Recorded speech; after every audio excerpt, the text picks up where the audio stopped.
Namaskar. Well, friends, I heartily welcome you all to Bhim Bhashya, my audio-visual podcast series on Dr. Baba Saheb Ambedkar. This audio-visual podcast series has 54 short speeches on Dr. Baba Saheb Ambedkar, unraveling as many as 25 different dimensions of his multifaceted genius. Friends, this podcast series is focused on Dr. Baba Saheb Ambedkar, his thoughts, his actions, his philosophy, and above all, the grand vision that he had shown for the country as a whole. This is what this podcast series is all about. So let's proceed. Well, friends, in this episode 29, I'm going to talk about Dr. Ambedkar's role as an economic administrator. There is a distinction between an economist and an economic administrator. Good economists are not necessarily good economic administrators. Likewise, good economic administrators are not necessarily trained economists. Probably the most well-known example is C.D. Deshmukh, who was a great economic administrator, but during his schooling and college days, he never learned anything about economics. He was a graduate of botany, of all. Rarely, if ever, these two roles as an economist and economic administrator, they coincide. That's a very rare thing. One such rare exception is Dr. Ambedkar. He was both an economist par excellence and also a great economic administrator. And that is what we are going to talk about. Let us first understand the political backdrop when Dr. Ambedkar got an opportunity to demonstrate his prowess as a great economic administrator. Disenchanted with Gandhiji and disillusioned by Congress party, Dr. Ambedkar started leaning towards close cooperation with the British government. In 1941, Dr. Ambedkar even agreed to serve as a member of the Defense Advisory Committee, which was set up by the Viceroy of India. But when Gandhiji announced a nationwide movement, Quit India movement, as a counter strategy, the British government formed the Viceroy's Executive Council. It was like a ministry. They did not call it Council of Ministers, but they call it Viceroy's Executive Council. This Viceroy's Executive Council had 12 members, 6 were British or Europeans, and the remaining 6 were from India. And one of those 6 chosen one was Dr. Baba Saheb Ambedkar. That is how Dr. Ambedkar got an opportunity to demonstrate his capability as an able economic administrator. This was the major turning point for Dr. Baba Saheb Ambedkar. When Dr. Ambedkar was appointed in July 1942 as Labour member in the Viceroy's Executive Council, in addition to the Department of Labour, he also had a whole range of other departments, including Central Public Works Department, Power, Water, and Mineral Resources. Today, the authority that Dr. Ambedkar then had is covered by a whole range of ministries, but Dr. Ambedkar was in charge of that, but he was called a Labour member. Before we go into Dr. Ambedkar's contribution as a Labour minister, let me ask you, who is one person who started employment exchanges in our country? Who is one person who laid the foundation of labor reform in our country? who is one person who started the skill development initiative in our country? The answers to all these three questions is one and the only Dr. Baba Saheb Ambedkar.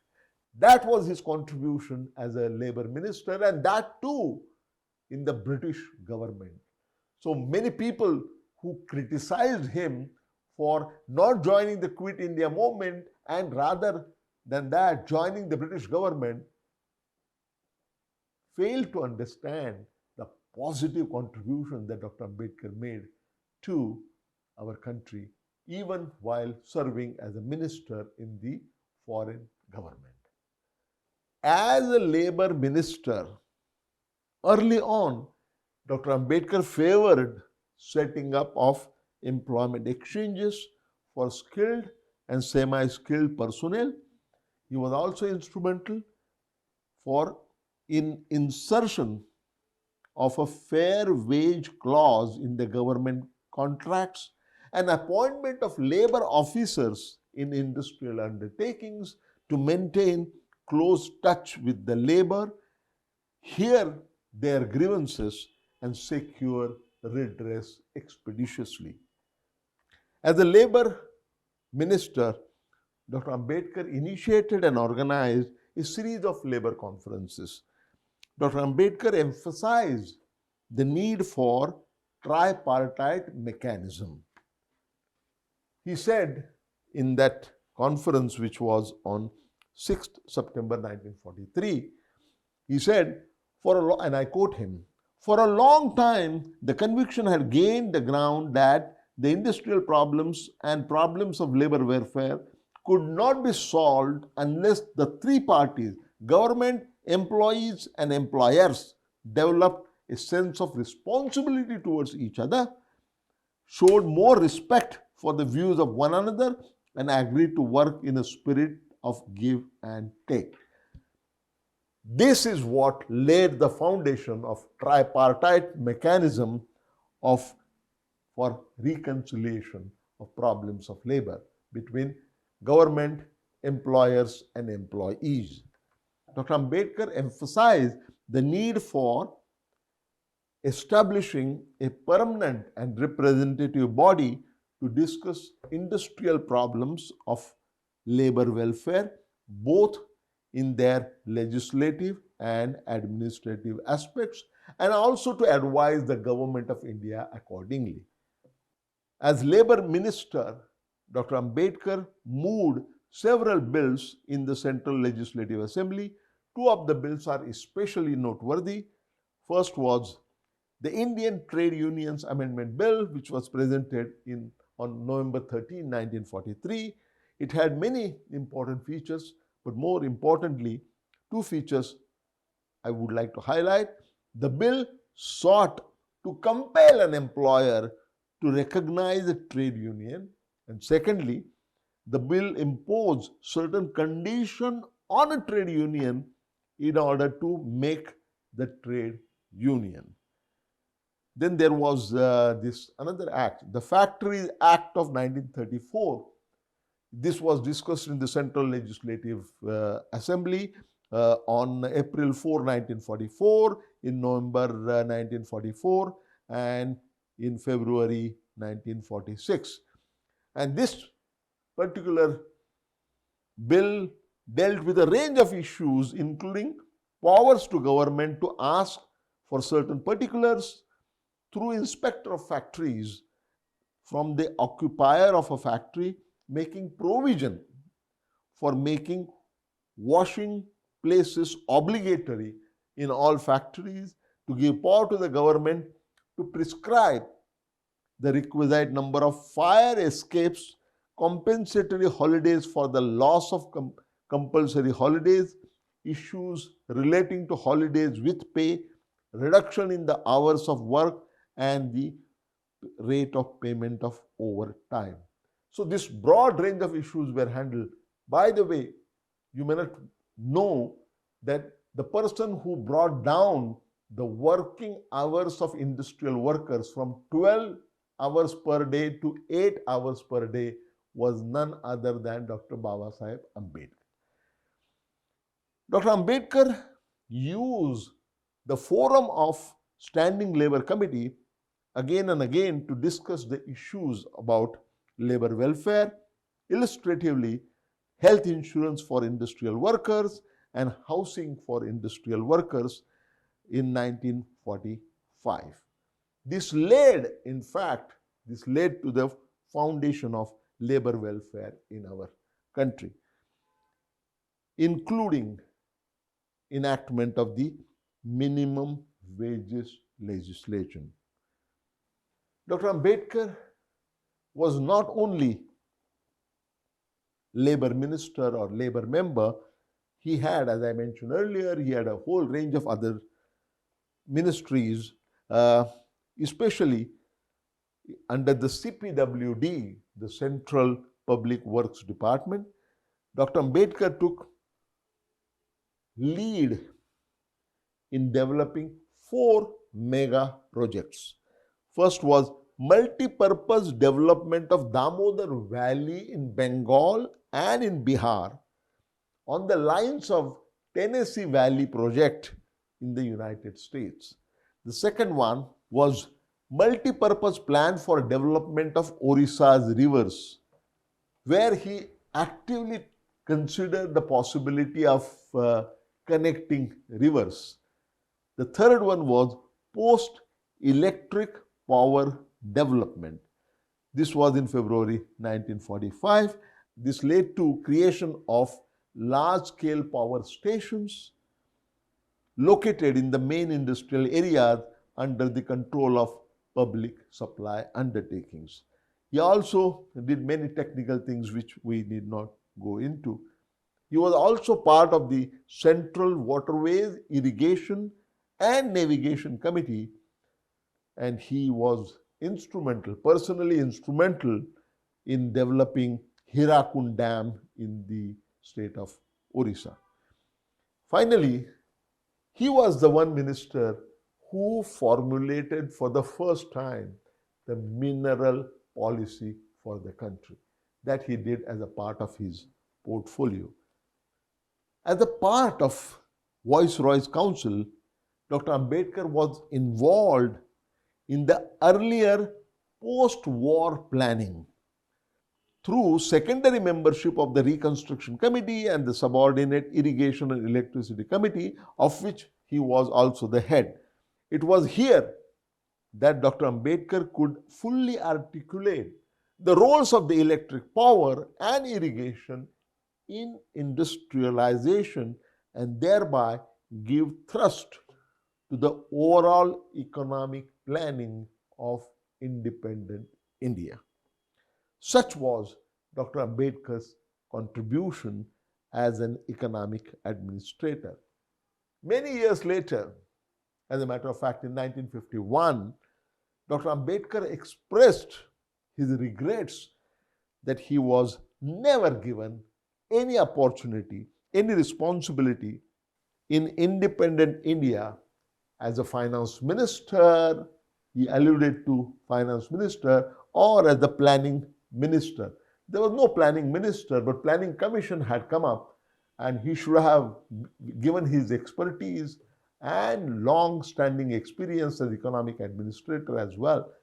It would have been a natural choice for him to be taken on as a deputy chairman of planning commission, but that did not happen. And he revealed his annoyance in 1951, September 1951, when he resigned from the central cabinet, union cabinet, on the issue of Hindu Code Bill. Finally, it must be recognized that although he was not given any responsibility as a finance minister or deputy chairman of planning commission or a planning minister, remember that Dr. Ambedkar had come a very long way as a child, and this is a very touching story. As a little boy, when he was staying with his family in Satara, and his father remarried, he hated any other woman taking place of his mother who had died. So he thought about running away from Satara. And running away where? Running away to Mumbai. To do what? To work as a labor in the mills in Mumbai. So 3 times he tried to steal money for the travel from the purse which his aunt used to keep. And the purse would always be with her.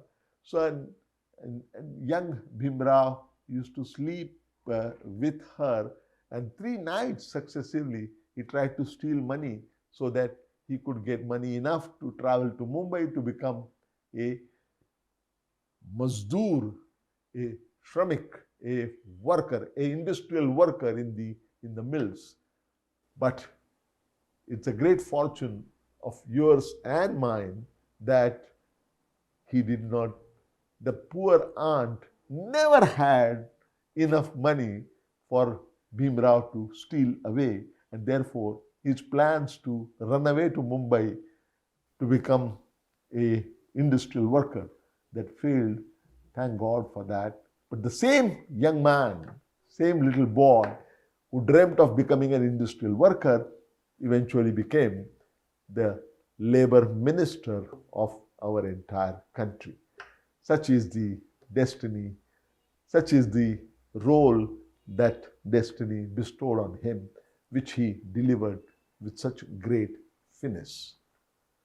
Well, friends, let us conclude this session here. And before I leave, let me remind you that if you like this audio-visual podcast series, do like it, do share it, do subscribe to it. So long until we meet again. Thank you. Namaskar.